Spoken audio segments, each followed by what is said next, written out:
But bottom line, we did it, and it creates a very user-friendly journal.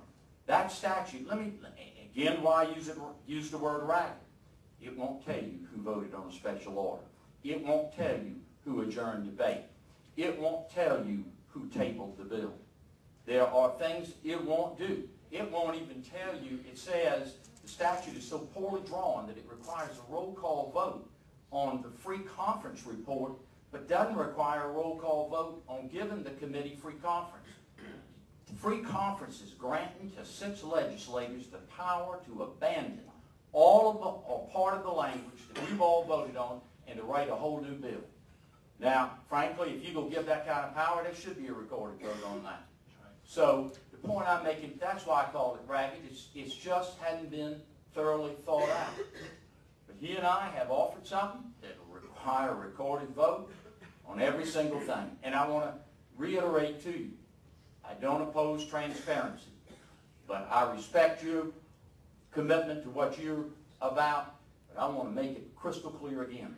If I believe that it is unquestionably unconstitutional, I will not vote for it. I don't care if it looks like that I'm doing the unpopular thing. I took an oath, and my oath means something to me. Well, I agree. I think we've got a situation where we have to disagree on this issue.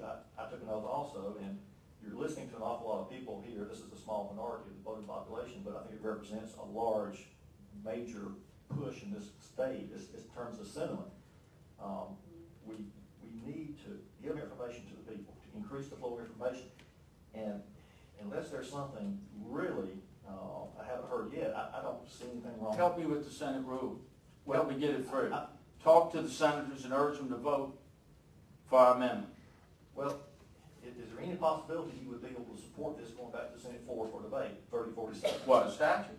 Yes, sir. No, I'm not going to vote for a statute, and I've made it very clear. I'm going to help the senator from Pickens try to get out to the floor, rule change. Mr. Chairman, Steve, I appreciate you coming. Me and you had conversations over the years on a lot of things, and my position has been simply the same as the President Pro Tem, Senator McConnell. I'm not against transparency, but I am going to uphold the Constitution of the United States. I'm on the Rules Committee, and I have pledged to help support a rules change that would give more transparency. In fact, I wouldn't mind if we could do it to have a way to have every word said on the floor. But that is just impossible on a debate, you know, because there's a lot of things said in the debate that's not recorded. But I just want to say that I appreciate you coming here today. I'm going to help get the rules changed, but I'm not going to vote against the Constitution. Well, I've been told that it is unconstitutional. Let me mention this, and I know you're aware of this, but I don't know if everyone realizes the significance of it. With the internet information change, we've seen revolution in the last few years. Information is flowing out to the people at a very, very fast rate. You're seeing a lot of this back. Also, the videos that you're seeing recorded and put back on YouTube and their different delivery mechanisms will have a major paradigm shift in the way political events unfold in this country. What I mean by that, too, is don't be on the wrong side of history on these events. What our founding fathers talked about was the long view of history. And that's what we're looking at here. The long view of history dictates we need information to go to the people for the portion of the republic that we are involved with, that portion being the democratic elected process, to work effectively. And as more and more people get information, more and more questions come up. Now, we were the second city in Casey to have financial transparency with Richard Extrem's office. You know, the big opposition was, we'll have too many questions, people calling in about check numbers, accountability. That didn't happen. I think it gives more confidence when this information is made available to people. People feel comfortable with you and your decisions. They may not agree with you, but as long as you can explain your rationale and your philosophy on how you vote on something, whether we agree to disagree on the Constitution, that's fine. But make it available to the public so we can see what's happening. And I think this is happening here with these cameras. You'll see this many years later. So what you're doing here is very important. Please don't associate this with Nikki Haley or any political campaign. Look at the policies and the actions separately. I know it's hard to divorce yourself from that. because I have to deal with that in Casey sometimes, but please try to do that. Well, and The only thing I want to say, and finally, is that had this bill come over to change the Constitution of the state of South Carolina, Yes, sir. or either some other way of handling it, you wouldn't have this hearing today. You would be having an amendment to change the Constitution. But this bill has 100 years of history and been reviewed as late as 1960-something. Well, And, you know, you can't be on the wrong side of history when you're protecting the Constitution. well, You can be on the wrong side of popularity among people that don't understand the issue between the Constitution and a law. But the thing is, I'm gonna help the senator, in fact, already told him. And there's a lot of people nobody up here is afraid of the vote. It's the fact that whatever we do up here, regardless what it is, it's got to be constitutionally sound. and I appreciate each one of your opinions. You're much smarter than I am. I'm just an ordinary man standing up here concerned about what's going on in this country. But I would ask each one of you to reconsider your position on the constitutionality. Your opinions are important. We've got people on both sides, expertise on both sides. But again, our real argument, motivation seems to be political in nature rather than looking at the merits of the issue. And I'll leave it there with you, and I appreciate your comment. Yes. Let me say this in closing to you, and I've enjoyed chatting with you. We had a long discussion about this. And I don't know that I pointed this out, and I did allude to this when we first started the hearing a while ago.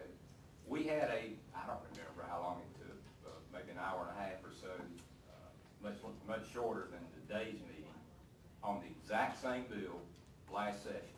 We took it up very timely. I want everybody in here to know that we did not, this bill wasn't swept under the rug when it was introduced as a Senate bill. Yes.